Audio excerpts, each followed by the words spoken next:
Danny Schultz.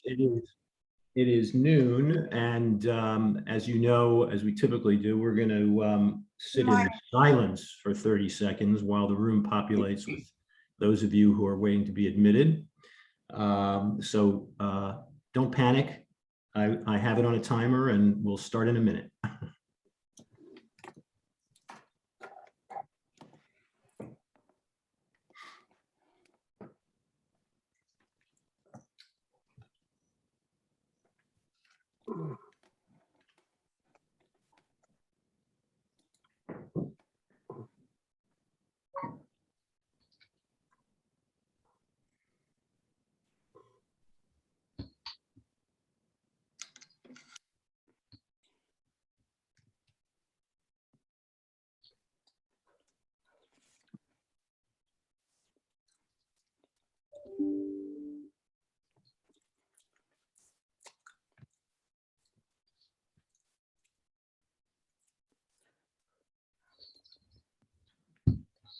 All right, well, let's get started.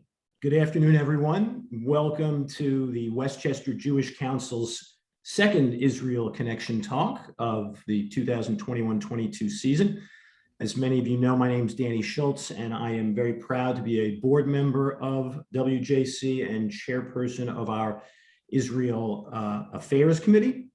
The WJC, as many of you know, is an umbrella organization representing over 135 Jewish organizations, schools, and synagogues in the Westchester area. We cover a Jewish community totaling over 150,000 citizens with a very wide range of religious and political leanings, however, all unified in our support of Israel. I am not just delighted, I'm really excited to be moderating our discussion today. It's a fun one. It is also being co-sponsored today by JNF, and it is titled, Where Food and You Come to Life.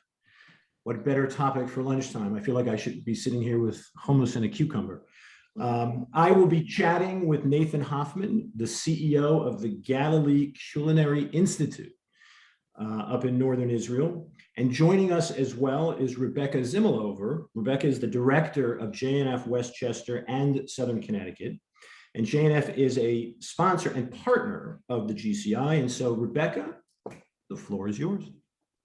Thank you. Thank you so much for having us today. We're so happy to be here talking about the Galilee Culinary Institute. Before we get started on the program with Danny and Nathan, I wanted to jump in and just do a very brief overview to give some context as to why the GCI is one of our core partners in the north of Israel. So I'll start by just giving the bigger picture of JNF, because if I had to guess, I would say that many of you in this room know JNF for two things, which is trees and blue boxes. But JNF is actually much, much more than that. And so I'll take a few minutes to talk about our bigger vision, and then more specifically about what we're doing in Israel's south and north. So about 20 years ago, JNF USA looked at the map of Israel and found a real significant problem. 75% of the population of Israel lived in 25% of the land in the corridor between Haifa, Jerusalem, and Tel Aviv. For many, many different reasons, security, sustainability, it's not feasible for the Zionist dream to exist should that continue to be the case well into Israel's future.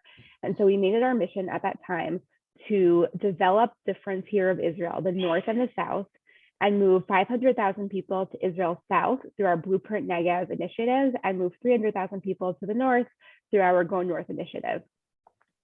We then looked at the map and said, if you're a young family or you're a couple living in the heart of Tel Aviv, in a metropolitan, cosmopolitan city, what is going to inspire or encourage you to leave a city where you have access to whatever you want and move into the middle of the desert? In order to do that, you will need things like high quality jobs, high quality medical care, high quality schools, extracurricular activities for your children, access to services that any of your family members might need, medical or otherwise. And so that became our mission. We look at the north and the south of Israel, the two frontiers, and really work to develop them such that they are going to be, at the end of our plan, the equivalent of living in a large major city in the center of the country. Within that, we focus on, like I said, two regions, north and the south, but we also think about the specific regional challenges that each part of the country faces. So if you're, like I said, a young family looking to move somewhere else in the country and you're looking towards like the Gaza border region, there are very specific things that you're going to want and need in order to feel comfortable moving there. And so we have worked with our friends and partners on the ground to ensure that those services needed in a region that is rife with terror are in place so that you will feel comfortable moving your life and your family there. We're talking about trauma services, animal therapy, bomb-proof and safe play spaces for children and adults, and fire and safety services, anything that you might need to feel comfortable living in that area. Moving across the country to the Arava, we have in the Arava, which is on the Jordanian border, the most isolated region of the country. They're not even connected to Israel's water grid, yet they are agricultural leaders in the country. And so we work very closely with our friends in the Arava to develop the land there, particularly using our expertise in water solutions and forestation, thinking about how we can really make the desert bloom and thrive, thereby creating an entirely new ecosystem in the Negev that can support lots of agricultural activities and a whole new economy. And then moving north, we are working tirelessly in an area that does have significant historical tourism, agricultural capabilities, but yet also suffers the largest amount of people leaving and not moving in. And so we have partnered with Nathan and the Galilee Culinary Institute to revive and revitalize this region so that it can become a hub for people all across the world looking to experience the culinary arts in Israel. From there, I want to turn it over to Danny and Nathan. Then before I do, I just want to end and say, if any of this sounds exciting or interesting to you, I'm going to drop my email in the chat. Send me an email, be in touch. I love talking about this work because it's so underrepresented and it's something that many people don't know that we do. So if you're interested in learning more or learning about my awesome Israel necklace that I've got from JNF, be in touch with me. Danny and Nathan, I'm turning it over to you. Thank you, Rebecca. That was great. And now, as they say in the sports world, now for the main card. Nathan, we're going to talk a little bit about your background first, and you are responsible clearly as the CEO for the strategic leadership and oversight of the Galilee Culinary Institute's operations and processes. For everyone to know, Nathan started his JNF journey, as they say, by helping to launch in Arizona the JNF Futures Group. He eventually made Aliyah through Nefesh B'Nefesh, which is another JNF affiliate, in 2017, and settled with his wife Yehudis in Tzfat. And they have two little ones, Eitan 2.5 and Ruti 1.5. Fantastic. Now, prior to making Aliyah, Nathan founded several startups, including a firm focused on personal growth, which he sold successfully. I looked at your whole background on LinkedIn and I see it's human interaction, pet interaction, Dead Sea minerals, and now working with something that you've been involved in 3 times a day your whole life, food. Originally, Nathan is from Silver Spring, Maryland, and holds an MBA from Loyola and a BA from Delaware in accounting. As usual, for those of you who've been with us before, after Nathan and I chat, we're going to take questions from you, our studio audience. So if you remember, we don't typically do the questions live just to keep order. We're going to use our chat window, as you know, to let us know if you have a question. And welcome, Nathan. Thank you for joining us and allowing us to get a little bit personal with you today and learning all about what's going on in the Galilee. So food. What could be more fun than working in the food industry in the beautiful setting of Northern Israel? And Israel is now really quite famous internationally. I mean, certainly people talk about technology all the time, but Israel's now quite famous internationally for its chefs, its restaurants, and Israel has Ottolenghi and Solomonov and Einat Admoni and Adina Friedman and restaurants like Hasalan and Zahav and Shuka and on and on. So we've gone quite beyond hummus and falafel. What's going on? Yeah, so first of all, thank you, Danny. Thank you all for having me. I think what's so interesting is when it comes to families here in Israel, you are not going to find a mother and a father usually from the same region. So what happens is you have people from so many different backgrounds, from Ashkenazi to Sephardi to Lithuanian. I mean, it is incredible the different amount of people and ethnicities that are here. And so when you have that, you have a fusion really of cultures and ethnicities kind of coming together. And I think that's what makes it so unique is you have so many different people with so many different backgrounds. And everyone says the startup, nation, but this is really, doing what you got to do. And everyone says, think outside the box. My saying always is there is no box. And I think that's the mindset here. So when it comes to culinary, you might have a specific way to do a risotto, but in here, you do it that way and then you just throw it on its head and do something totally different. So I think that's what really makes it unique here. And I think it's just that the different people coming together, showcasing their grandmothers and bubbies and all of their prior recipes and just having fun with it. So I think that's the key differentiator and what makes it so unique. Yeah, that's actually a great insight, because I didn't know if you were going to reduce it to really a food topic, but a food issue, but you really answered the question with really a cultural interesting take, and it makes total sense. So in that vein, let's take a step back just for a second. You grew up in Silver Spring, Maryland, which many of us associate with one of the most vibrant Jewish communities in the U.S. Yet when we first spoke, you made a point to say that you grew up on the other side of town. So what did you mean by that? Tell us a little bit about your journey and how you came to this calling in this particular position. So look, it's a long story. So I'll give you the very, very shortened version.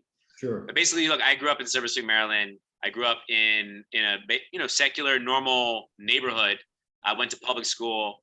I went to Hebrew school.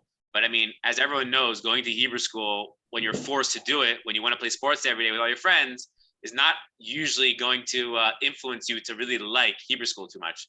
So, after I was bar mitzvah, that was the end of my Jewish journey at that point.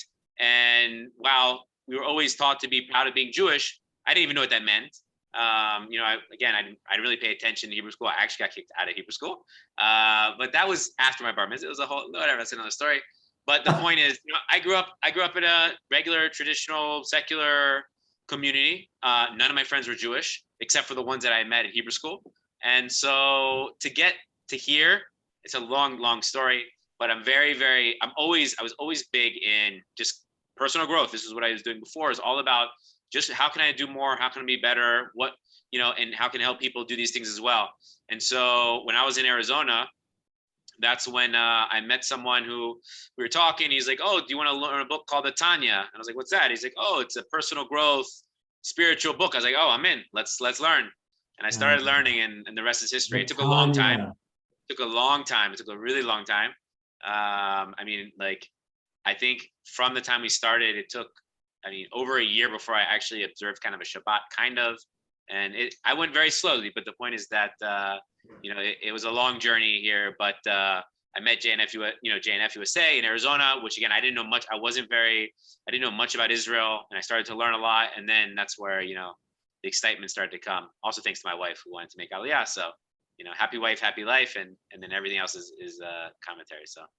Well, that's great. That's fantastic. And then before I turn it over to you to walk us through your presentation on the GCI, as I like to call it now.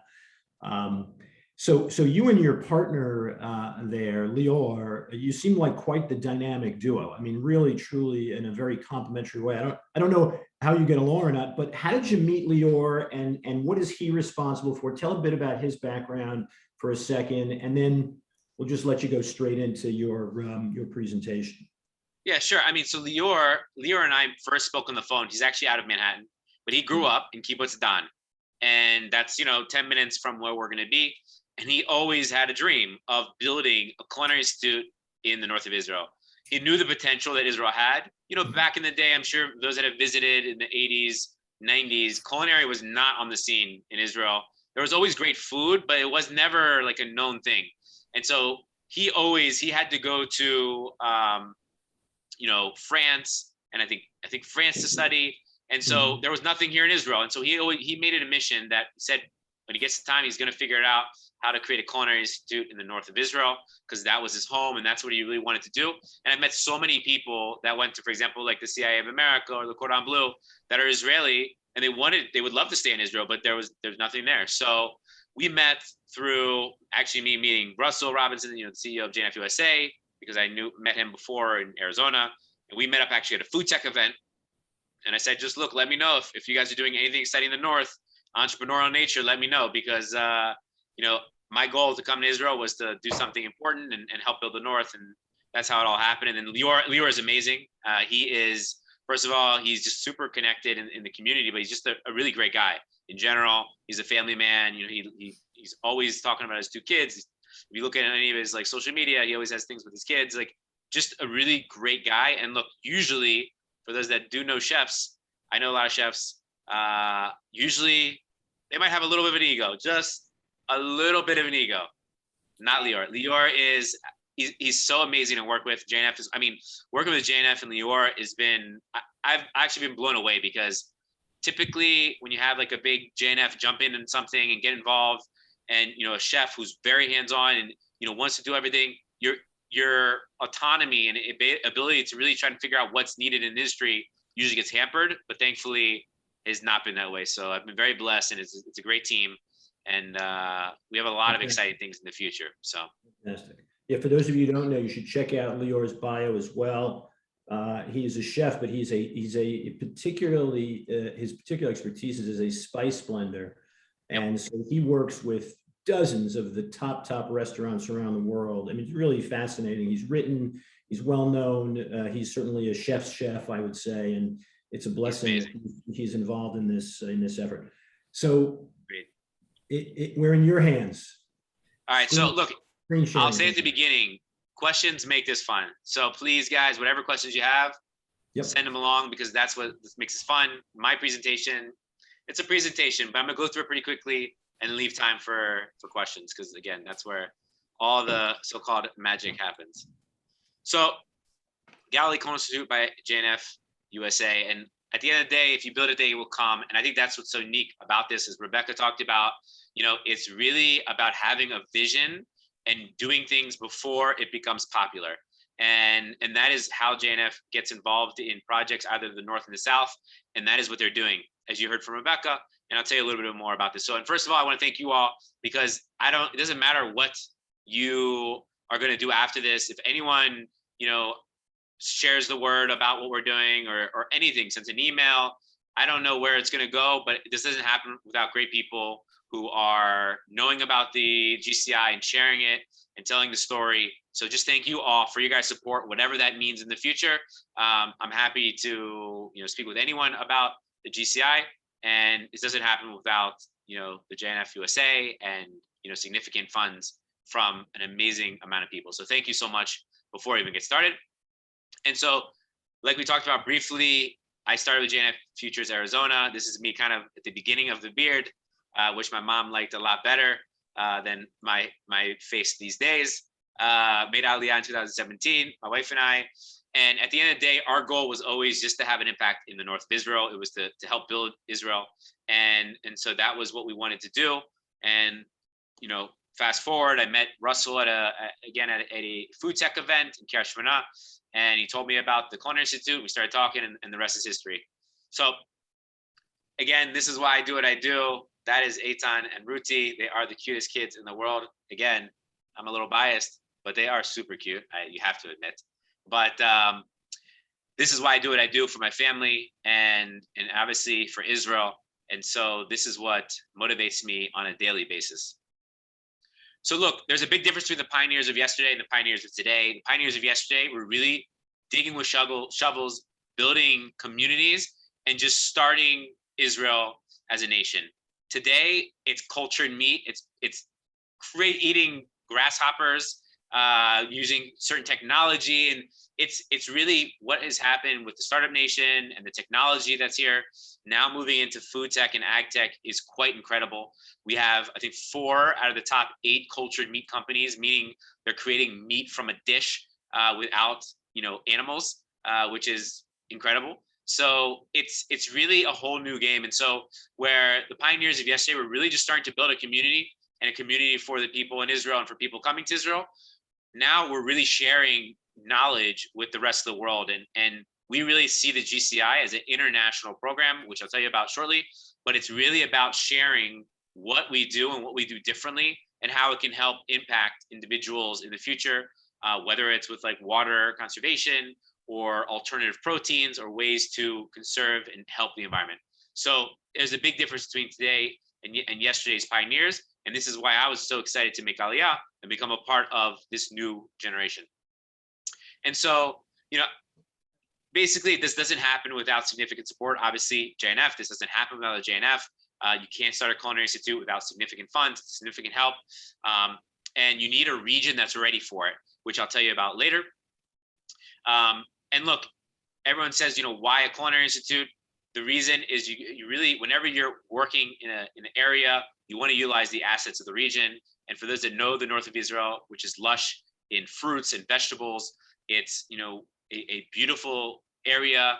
And there's so much potential, which is why so many different groups are investing in the north, which I'll tell you about again a little later. You guys can read this, but look, we have 5 major goals, and they're very, very big goals. But we like big challenges, and so we are definitely going for them all. But the first is reinventing culinary education. As we all know, education it's an old model, and it has to change. For those that don't know about the Culinary Institute, it hasn't changed in a long, long time, really focusing only on French cuisine, and we are totally transforming that. The second is building bridges through food. And that means just bringing people together around the table, different ethnicities, different people, all kinds of backgrounds and cultures around food. Everyone loves food. It's all about starting conversations. We don't work in a political realm. We stay out of politics. We are only focused on how can we, enjoy everyone's company together. How can we enjoy food together? And how can we do our best for the world? And that's really what it comes down to.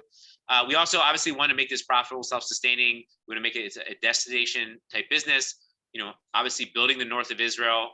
And then the last is driving food responsibility. We want to do what is right for the world. We want to use real plates. We don't want to use plastics. We want to use alternative to plastics. So really making good decisions when it comes to responsibility. We're going to be doing composting. We have an organic farm, all kinds of things. It's all about, again, doing what is best and being responsible as a organization. So I'm going to get into 3 quick things about our institute, immersion, and then the region. And so look, our institute, we're not doing things in a traditional way. Like I said, we're not only focused on French cuisine. We're really focused on culinary leaders, and we're focused on creating a program that allows you to get 2.5 years or so of learning packed into a 12-month intense program. Today's day and age, people cannot stay on like culinary. You do not need a 4-year degree. It's very simple. You don't need 4 years in a school for culinary. If you're going to get culinary experience, you either go to an institute or you go and start at the beginning. So those are the 2 areas. And today, people can barely, watch a video longer than 7 seconds. So making a program that matches today's type of person, a 12-month culinary intensive where the first 6 months helps you figure out what you're going to do and what you want to do. Even if you think you want to do, if you've never worked with dairy before and haven't been on a dairy farm, you can't stand the smell, when you're actually there, you're probably not going to last too long. So we want to give the students experiences, all types of culinary learning. And so 6 months, we call it Discover, helping you figure out what you really want to do. The next 3 months, Engage, where you do a little bit more in the areas you're really interested in, bigger projects, and a greater emphasis and focus in that area. And the last 3 months we call Create, where you're going to do an apprenticeship or work with a company on a final project. But it's 3 months really focused in one area, basically helping you launch into your career. And then another 3 things that we really do different than most of these institutes, while you're going to get all the kitchen experience, 4 hours a day or so in the mornings, we are focused in 3 areas that are not typically focused on. And the first is storytelling. And so this today is so important. Without social media, without being able to tell your story, without, understanding branding and plating and food photography, without understanding these things, you almost are done before you start. You have to have a digital presence. You have to understand these pieces. And so we get into storytelling when it comes to culinary. The second area is entrepreneurship. And again, doesn't matter if you're going to start a business or not. The entrepreneurial mindset, like I said, there is no box. That is the type of mindset is needed no matter what you're doing. And you see, obviously, it's unfortunate what happened in COVID with all the mom and pop restaurants that went out of business. It's really comes down a lot of times to the mindset of, knowing how to cook, but not thinking differently. And so it's really important to always be able to think differently. Like, what can I do differently? Can I start online stuff? Can I start doing box programs? Can I do, catering? Whatever it may be, you got to do what you got to do. And so this entrepreneurial mindset helps when it comes to leadership, working in teams. There's so many areas that entrepreneurship helps in, which is why it's an area we focus in. And last is called activism. And all that means for us is getting involved in the community. So locally in our community, we're going to be heavily involved where we're located, but also we want our students, wherever they go, after to be integral parts of the community. And obviously, if we do our jobs well, we're going to help place them in the right positions for them, which is also very unique. I mean, there's all the culinary institutes really pride themselves on getting jobs at the end. Like the CIA says, I think it's like a 90% job rate right when you come out of school. That's great, but the question is, how long do they stay? And that's where we're really focused on making sure that they go into the right position. And that's something very, very important that we focus on. Really looking at the students' needs as opposed to plopping them in a position, saying, yep, we got them a job, but in 5 years they leave the industry, because that is what the statistics say. After 5 years, I think it's over 50% of the students that have gone to culinary institutes leave the culinary industry because they can't pay back their debt, which is also another reason why we're a one-year program. And what they thought they were going to get and promised, they didn't get. So we're not looking to tell people they're going to be the next top chef. But what we'll do is promise them that we will work, ensure that they get into the right career and really a hands-on approach with our students. The next thing is immersive hands-on learning. So for our students and for tourism, it's not about learning about wine from a book or online or from a professor. We go to the vineyard. It's very simple. It's hands-on learning. We're not going to learn about the entrepreneurial ventures again from a book or online. You can learn some case studies, but we're going to go to the food tech innovation centers in the north, another one that JINF is involved with, as well as there's one that Our Crowd and Snuva and Tempo all have created as well. So you have food tech incubators in the north. You have agri-tech incubators in the north. Tel Chai, which is a college that does food sciences, and then Tel Chai and Migal, which is a research institute, are coming together to create a food institute. So many amazing things are happening, but we're going to learn things hands-on, and that's something very unique. We're going to go to the farm on site. We'll have an organic farm, so the students will learn about it from the ground all the way to the plate, to the packaging, to the tables. I mean, it's really understanding the progress of the life cycle from food to your mouth. And so hands-on learning, and this is also, I'm not going to get much into the tourism side, but the tourism side is going to be where a lot of the fun happens, where people can come for two-day sourdough bread baking, programming, beer brewing, wine, spirit tasting. I mean, all the fun things, 1 week deep dive on Mediterranean cuisine, Middle Eastern cuisine. So, it's all about hands-on and allowing, people to work with the fruits and the vegetables of the region, and having an approach that's really experiential in nature. And then last, I started talking about this a little bit, but we're at the right place at the right time. Like I said, with everything that's happening in the north of Israel, with food tech and ag tech, you have so many startups and things that are popping up related to food in the north of Israel. And it's really the perfect timing and the perfect storm. Everything's coming together in an amazing way. Like, for example, a boutique hotel chain called Israel Canada actually came into where we're going to be located and took over all the units, which makes it so much better for us because now we have places to sleep right on site. So when we do have this local programming, people can stay, Shabbat programming, whatever it may be. So much happening in this region when it comes to food that it's really like the perfect storm. So I'll give you just a quick update where we're at, where we're going. And then, like I said, we'll get into the questions because that's the best part. So we're looking at a fall 2022, maybe early 2023 opening. So we're working on the curriculum right now and really just amazing things happening. We're really about to launch a podcast. But here's like an older plans of what we're doing. But basically there's two main buildings. The first is where we'll have the Culinary Institute, which is all the classrooms. And then we'll have on site a restaurant and a demonstration kitchen in the first building. The second building is more focused on tourism, where we'll have a beer brewery, chocolatier, cafe, bakery, wine and spirit tasting, a lot of the fun stuff. And that's in the second building that we have on site. Like I said, we've launched our website. We're working on so many different things in social media. We launched our flagship program, which is also very interesting. We launched it, and the reason we're doing our pre-application before the application for several reasons. One, we want to better get to know the individuals that are most interested. We've done our research, but again, until people start signing up, you don't know who is most interested. So we are doing a pre-application right now, and it's really incredible to see the type of people we've gotten already, which again, this is all through word of mouth. We've done a little bit of paid advertising, very, very small. And already we've had people that are applying from Egypt, Chile, Brazil, Vietnam. Obviously, the majority is Israel and America. The majority is America. But it's pretty crazy to think about, already we have people from our expectation was majority American and Israel, which is so far happening. But we said the majority Israel, America, and then everywhere else. And it's really crazy to see people, sending in, these questions from Egypt. They actually happen to be Jewish, but it's pretty crazy. So like I said, the pre-application numbers, it's amazing to see these people from Gambia, Egypt, Brazil, Chile. And this was as of October 20th. We've launched social media. We're about to launch a podcast. And one of our first guests is the number one chef was the number one chef in Asia, at the top restaurant in Asia. Like, just an amazing guy. And we have some really great people lined up, top culinary people in the world, and they want to get involved, because this isn't about politics. This isn't about, what is Israel, and it's nothing to do with that. It's all about the food and the people and the cultures and bringing people together. And so everyone we've spoken to is on board, no matter what affiliation, religion, background. It makes a difference. So we've launched that.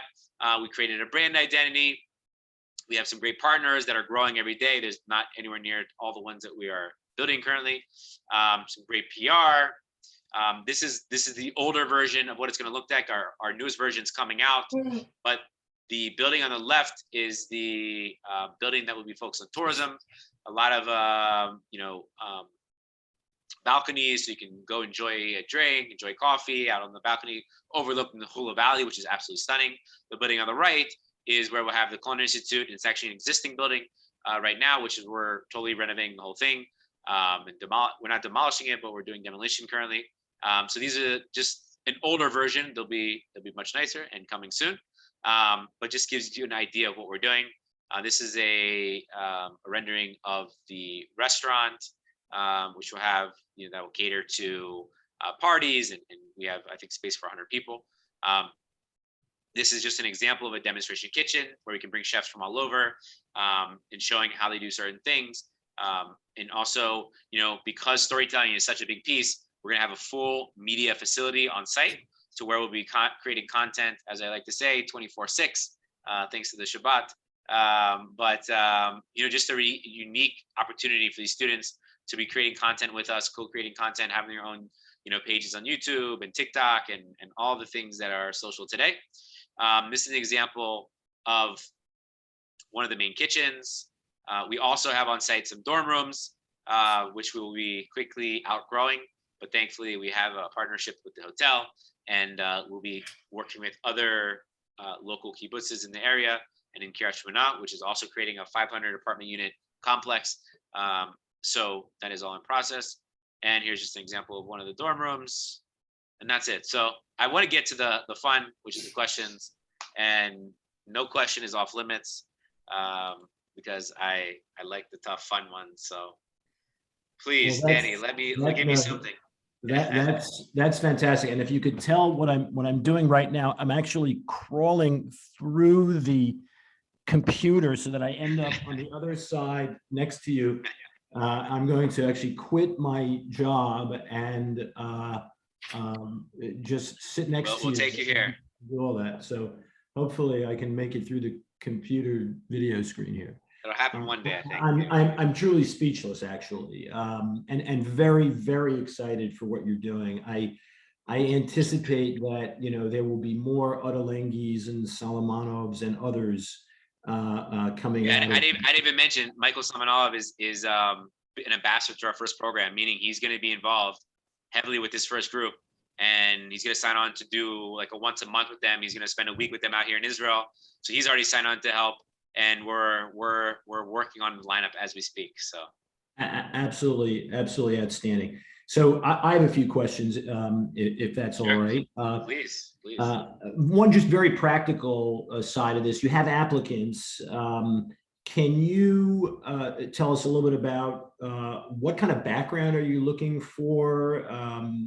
Because this is, after all, it is a culinary institute, but I don't know what you're looking for. The other is, Yep. what about cost? What is it going to cost an individual? So just give us sort of that Sure. practical side of the equation. Yeah. So look, we're actually for beginners to intermediate. You really don't have to have much culinary experience.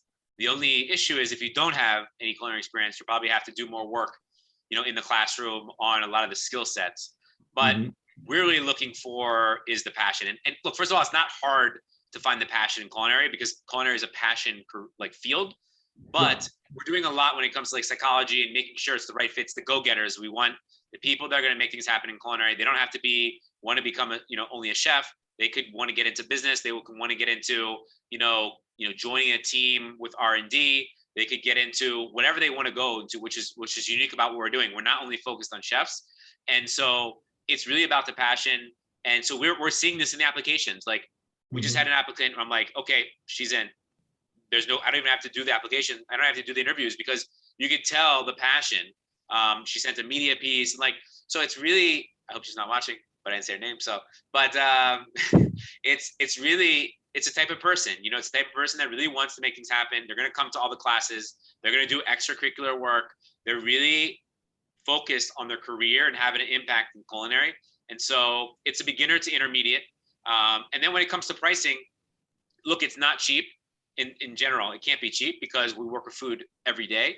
But compared to most, it's extremely reasonable. So for this first cohort, we're doing 36,000 for the year, and that includes room and board, which is not going to happen in the future. But when you compare that to like a CIA, which is 25 to 30K before room and board a year, and it's usually a 2-year program, that then explains to you the difference. So someone coming out, even if they have to pay full tuition, it's 36 as opposed to 100. Not to mention, we want to help them in terms of making sure that they can pay back their loans and maybe figure out a way to work with Jewish free loans in different groups. But the key is we want the right people, which is also why there'll be scholarships. And also uniquely with JNF is it's just like what they do with their high school program. You can also allow the individual to help fundraise for their own tuition.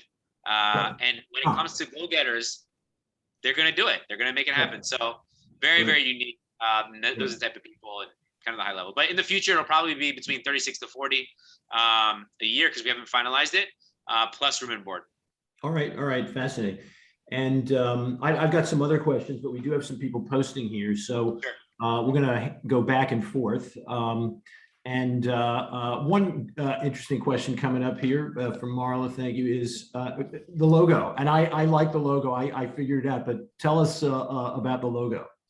Yeah, so if you look closely, there's actually a G, C, and an I in it.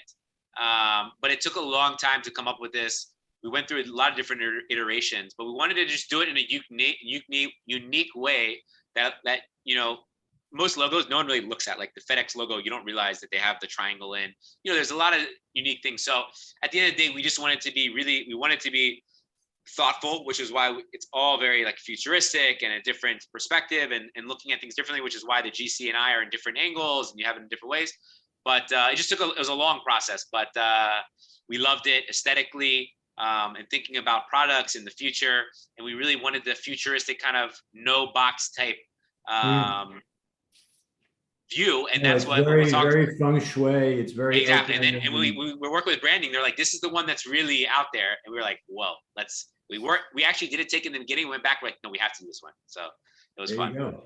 Yeah. Well, I'm going to put in my order for different size T-shirts after we get. Yeah. We have. Okay, maybe I could send you one after, as long as you send a picture of it or something. But Absolutely. Which brings me to another point about branding and logos. I don't want to lose the opportunity to find out if you've got an Instagram or we have what your social media strategy is and what you've got going there.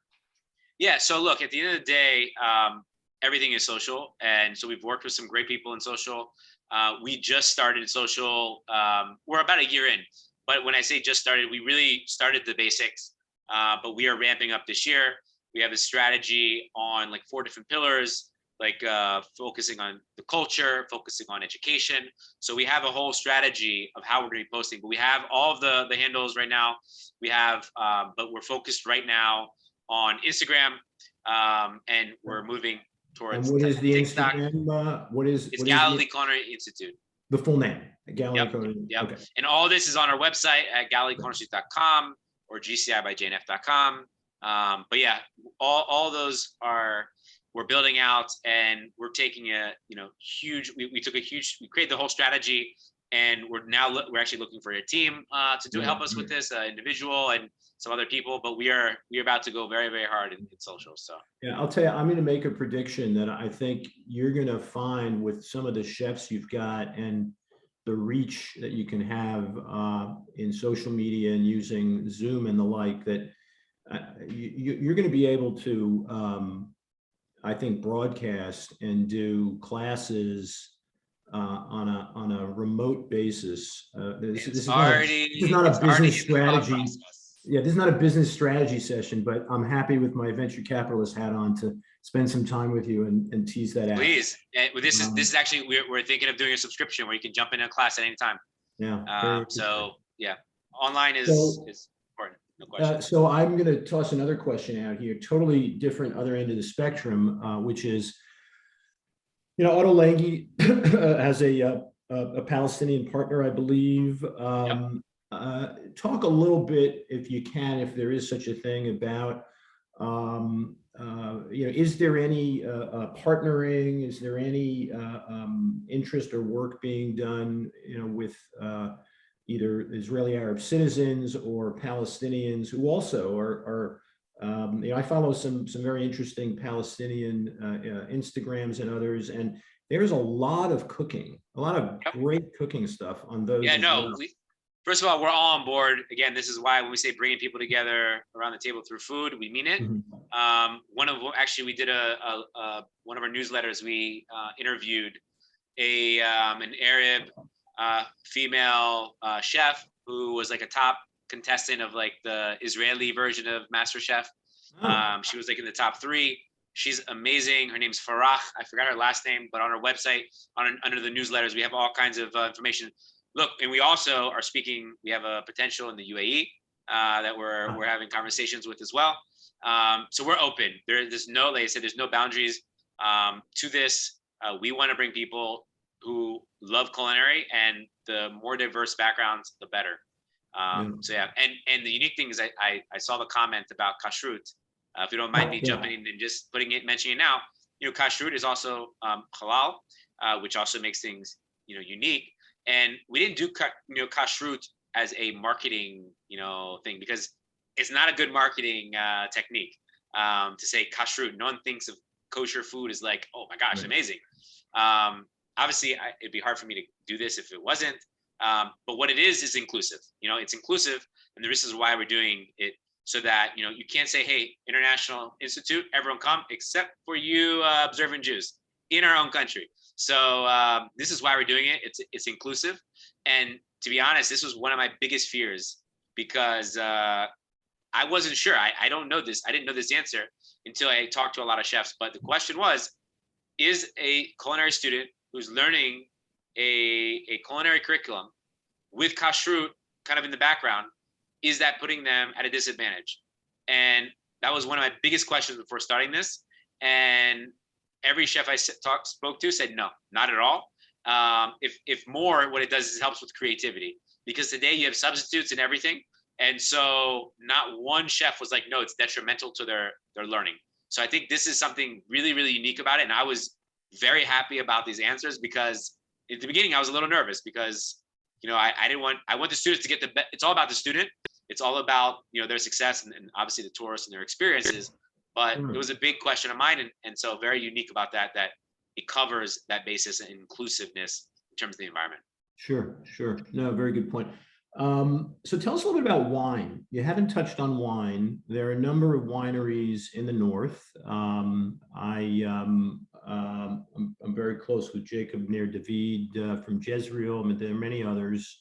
Yep. Is wine going to have a spotlight here as well? I would imagine. I hope so. But tell us. We have a room dedicated to wine and spirits in the tourism facility. So yes, that's for sure. And we're already speaking with different vineyards and a lot of people.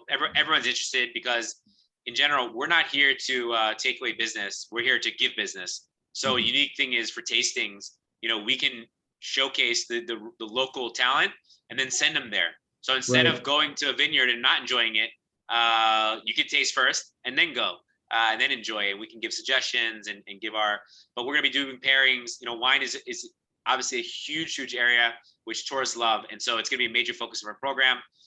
We've already talked to some people about picking their grapes and showing, a lot of different things kind of in the works, but it's going to be a major focus. That's for sure. Yeah. And I like that you actually threw in there spirits. There is a burgeoning, for those of you who don't know, a real burgeoning spirits industry.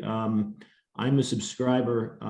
If anybody, Father's Day is not for a while, but for Hanukkah, there's a subscription service called Flaviar that my kids got me for Father's Day. But I would not have known about Milk and Honey if not for that. And it is a fantastic bourbon, and now I've been touting it to friends of mine, of course. So there's a great company here, Golani. They do all kinds of whiskeys and rums and gins, and they are amazing.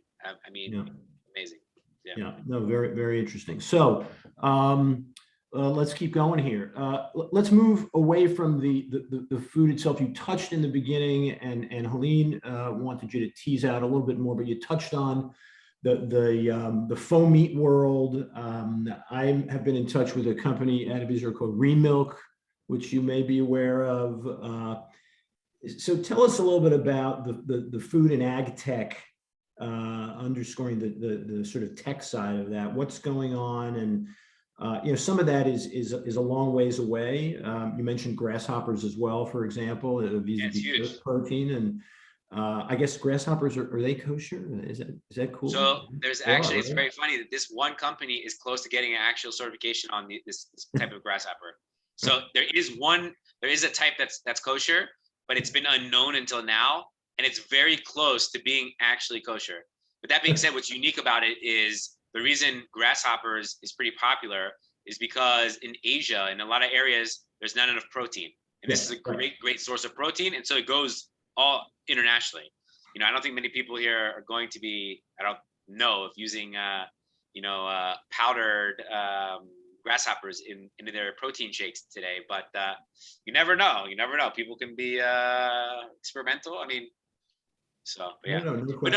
So tell us what's so look, I'm not I'm involved in terms of, I know that there's incubators and accelerators. For example, I'm going to an event on Hanukkah, which is there's a ag tech company where their technology basically hovers over fields and can identify disease that are happening within a field, or things that are going wrong, or bug infestation, and can stop it before it gets too large. Like, they have this crazy technology, it just goes over the field.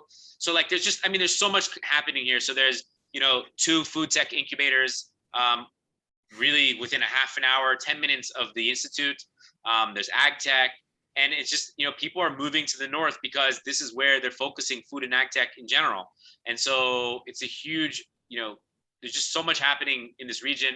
Like I said, Tel Chai and Migal, the college, and a research institute are coming together to create a food institute. And they're utilizing like millions of dollars of worth of equipment to help these startups to create prototypes. And so you just see kind of it coming together. Like, there's alternative proteins. You have the GFI, which is the Good Food Institute, a little confusing with GCI, but we're also working with them. Just so much happening here. There's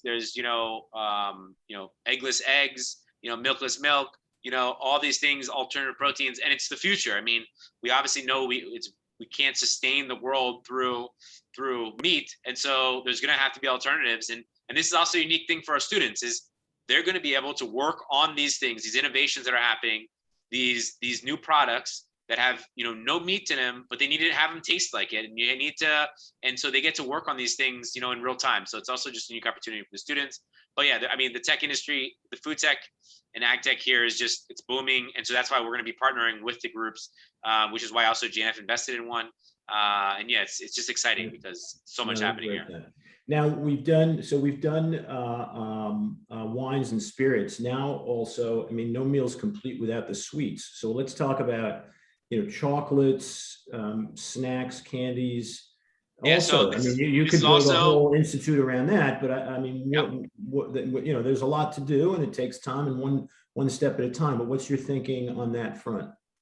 Well, so again, we have a chocolatier room already in process, and we have a few people talking with us about partnerships. I'm climbing through again. We have the cafe, the bakery. Going to be focused on coffee and baked goods. So that's obviously a major piece of this.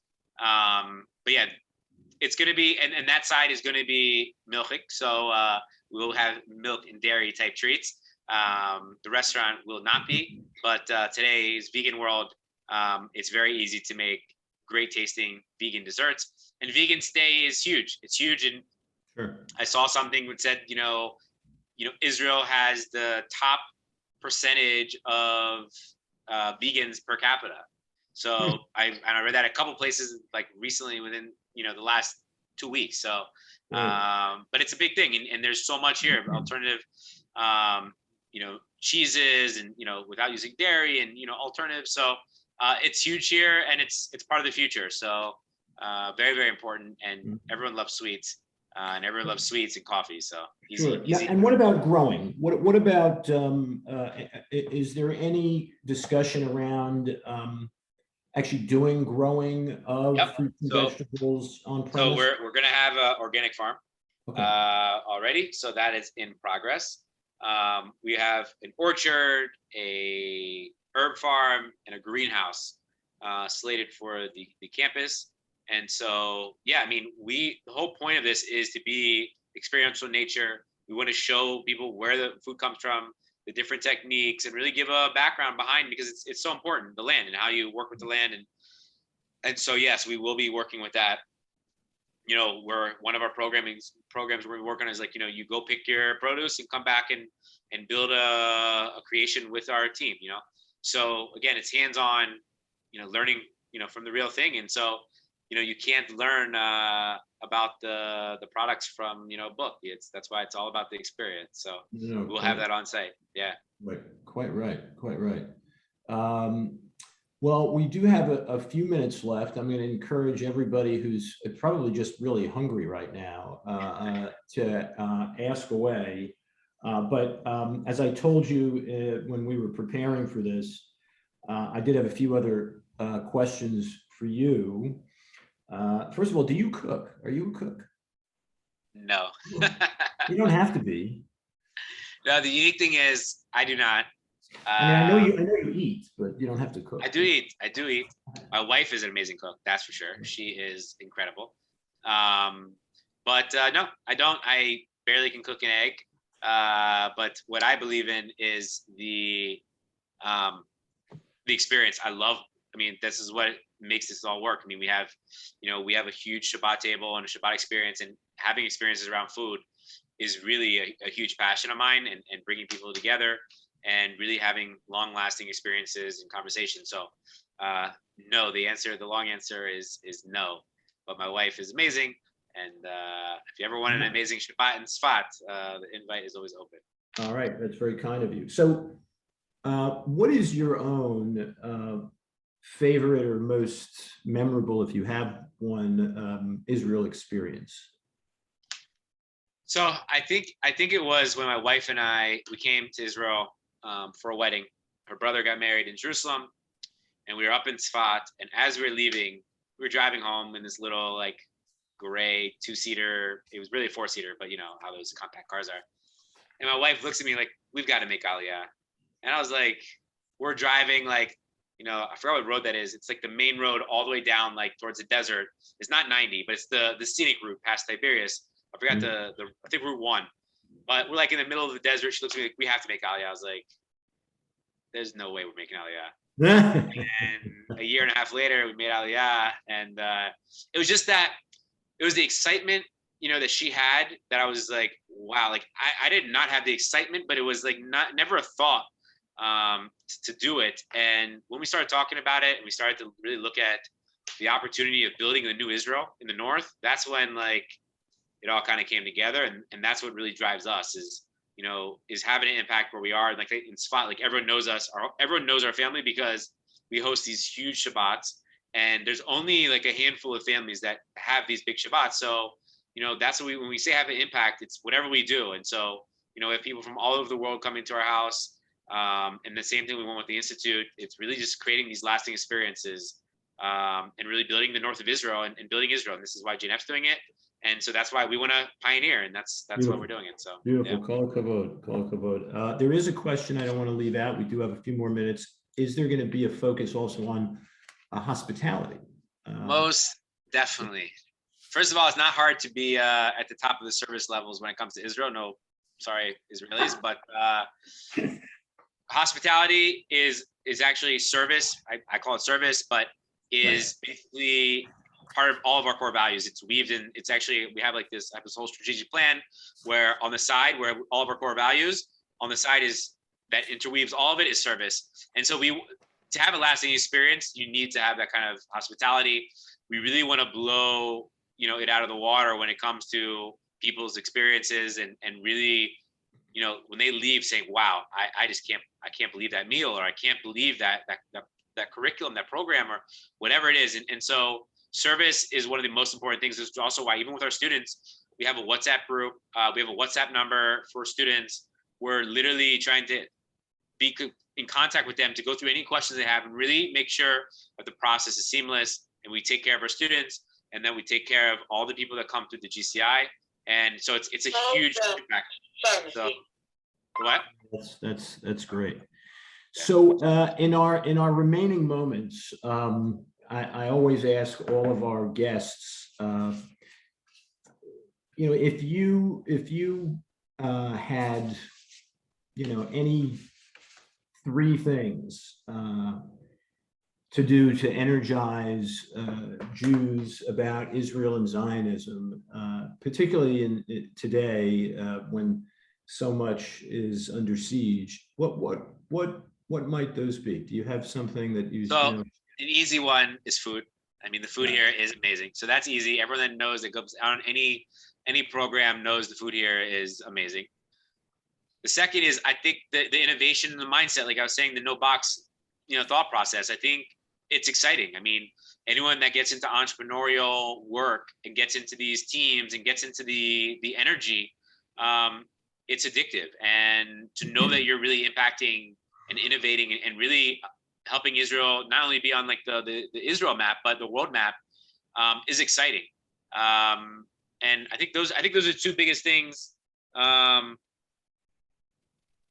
You know, I hear you. I agree with you, and I see that here. I feel that here and elsewhere that the food space is one that just makes people's inhibitions fall away. And I wonder if in a few years, because you're going to be successful, but that the composition of your students is going to be so overwhelmingly international, who will then become just fantastic ambassadors.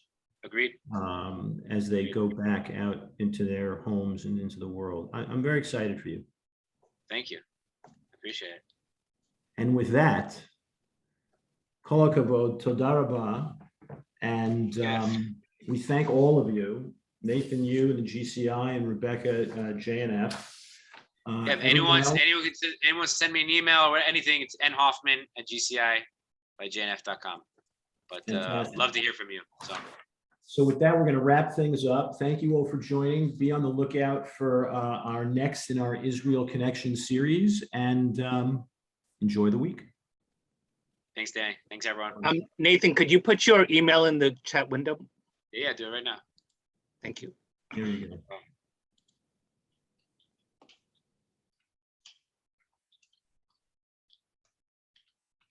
Yes, everyone should go to the website as well.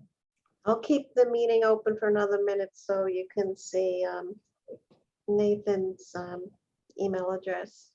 And Yeah, the website as well, if I think this. I'll put it right now. I don't see it on the chat. Yeah, I don't see it in the chat window either. Oops, I just sent it to Rebecca only. Sorry, Rebecca. That's okay. She probably knows it. Oh, you sent it to me directly again? Oh, you have to everyone. Yeah. Yeah, I know. He's fixing it. I only go on Zoom every day, and I still can screw things up. So you know.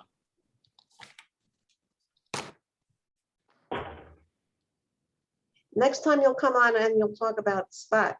That could be a whole new session. Yes, we love Spot here. Why is this not? It's not copying well. I can send it. There's that. There you go. Oh, oops, I didn't mean to send that. Clearly, I've been working on my Westchester Jewish Council stuff. Okay, I'll leave the meeting open just for another minute so you can take down the email address. I'll also There you send go. it in a Thank you. Thanks, follow-up Nathan. email to everybody as well. Oh, there you go. Okay. Annie, send me your address so I can send you something. Hold on Oh, one yeah. second. The copy isn't working for me either. Nathan, yeah, I'd like to talk to you. Oh, it's not working. I'm actually going to be in Spot in a few weeks, and I would love to see you. And Please. I'll be there with So my I daughter. will send the email address to everybody who was registered, and you should be getting that within a day or two. So Okay, if you hold can't on. copy it from here, you'll have it in a couple of days. Hold on one second. Don't close it down yet. Okay, not closing. Okay. All right, everyone. I'm going to All right. sign off. Thanks, Danny. Nathan will be in touch. Bye-bye. Thanks for coming, everybody. Thank you, guys. Okay, I'm going to close down. That Don't close it okay? yet. Don't close it yet. One Okay, second. I'm holding it. I'm holding it. 1 second. So I'm gonna wait for you to tell me when you're ready. Okay, I'm all set. Thanks a lot, Helene. Oh, great. Okay, bye. Bye-bye now.